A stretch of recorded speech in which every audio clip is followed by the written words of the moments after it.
Hi guys and welcome back to our channel. Today we have an exciting topic for you all, cactus pollination and seed storage. Join me as I share the steps in pollinating cacti, reveal the best methods for cleaning cacti seeds, and create the ideal storage conditions to preserve your cactus seeds' viability. Cacti can be pollinated through a fascinating process called cross-pollination, where pollen from one cactus flower is transferred to the stigma of another cactus flower. This process allows for genetic diversity and the production of seeds. How to pollinate a cacti flower? Before we start, let us identify first the female and male parts of a flower. For those who don't know, the female reproductive part of a flower is called pistil or carpel. It comprises several components: the stigma, style, ovary, and ovule. For this video, we'll just identify and discuss the stigma. Stigma is the sticky receptive tip at the top of the pistil. It serves as the landing platform for pollen grains. Stamen, on the other hand, is the male reproductive part of the flower. It consists of two main components, the anther and the filament. The anther is a pollen-producing structure located at the top of the stamen. It contains sacs called pollen sacs, which releases pollen grains. Here are some cacti flower and their stigma and anther.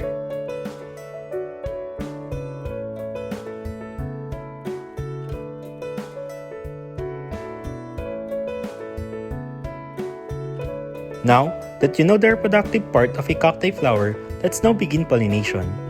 To pollinate a cactus, you have to select two cactus plants with compatible species or varieties. Most cacti are self-sterile, which means they need another genetically different cacti to produce viable seeds. When I mean genetically different, it means two cacti that are grown from seeds, a cutting or pop propagate, have the same genes as its mother plant. The next step is to prepare your tools. I mostly use tweezers so I can dip them in alcohol after each pollination. This is important if you want to breed a specific hybrid. This will make sure that there will be no unwanted cross-pollination. But if you're just doing simple pollination, you could use a clean brush or cotton swab to collect and transfer the pollen.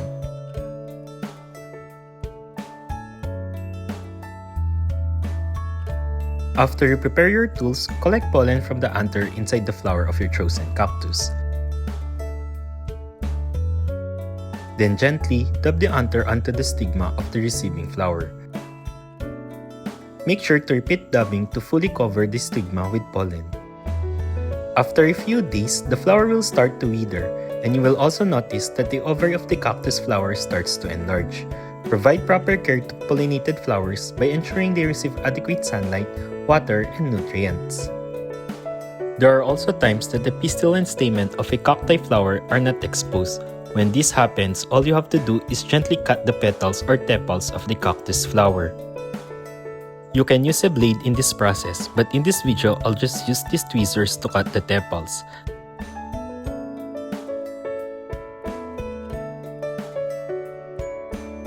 After gently cutting, you can see the pistil is now exposed. Repeat the process with the other flower.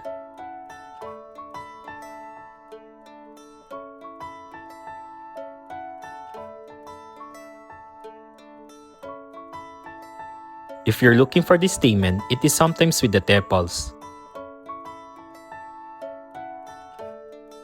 Same with the first one, transfer the pollen to the stigma of the receiving flower.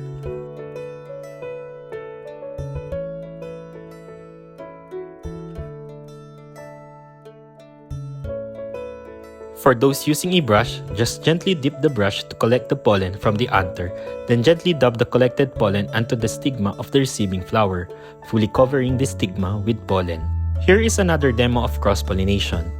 It's important to note that cross-pollination is not always necessary for cacti to produce fruit or propagate. Some cacti species are self-fertile and can pollinate themselves, while others rely on specific pollinators like bees, birds, or bats for natural pollination. However, if you're interested in creating hybrids or ensuring specific genetic combination, cross-pollination is a useful technique. There you have it, your guide to cactus pollination. Now, let us talk about the essential steps of collecting and cleaning seeds. You will know if your cacti seeds are ready for harvesting when the fruit or seed pod starts to detach itself from the cacti, or sometimes the fruit or seed pod bursts.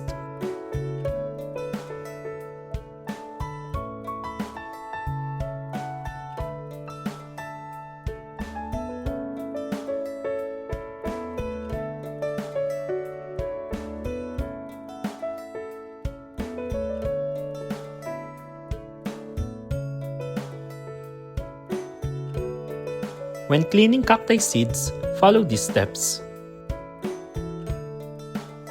Fill up a container with water.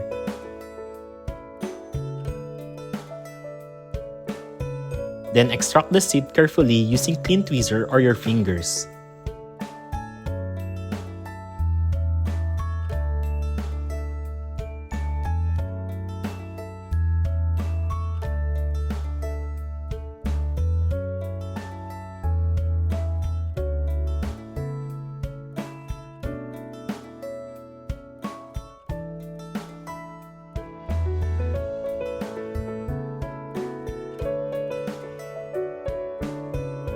Clean the seeds by rinsing them gently under running water in a fine mesh sieve or a strainer.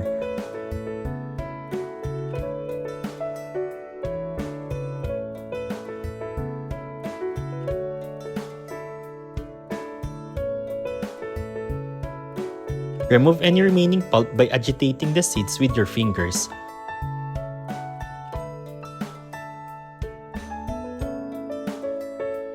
For tiny seed, you can use a fine mesh sieve.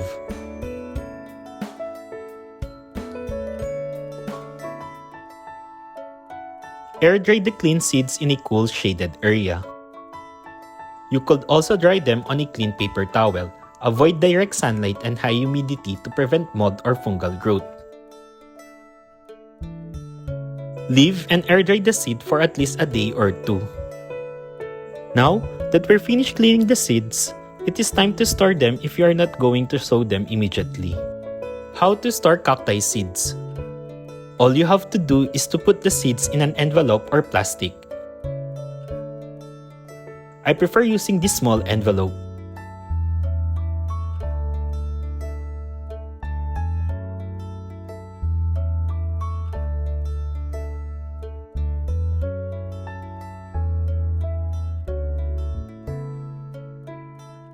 Label the envelope with the cactus species and the date of collection. Feel free to add more important details if you like. The information will help you keep track of the seeds and their viability over time. After packing the seeds, it is time to store them. First, choose an airtight storage container. In my case, I'll be using this glass jar. Make sure that the container is clean and dry. Consider adding a desiccant packet to absorb excess moisture. One is enough. Be careful not to completely deprive the seed of moisture as some seeds only want their seed coat to dry. Place the jar in a cool, dry, and dark location. Periodically, check the stored seeds for any sign of moisture, molds, or deterioration. If you notice any issues, remove and discard the affected seeds immediately. Following these steps and providing appropriate storage conditions, you can maximize the longevity and viability of your cactus seeds. I have sowed seeds that were stored for almost 3 years and still have a nice germination rate. I hope you find this information helpful. You can support my channel by sending Super Thanks gift and using the affiliated links below. If you have any question or comments, feel free to leave them down below. Don't forget to like this video and subscribe to my channel for more videos about cactus care. Thanks for watching and I'll see you in the next video.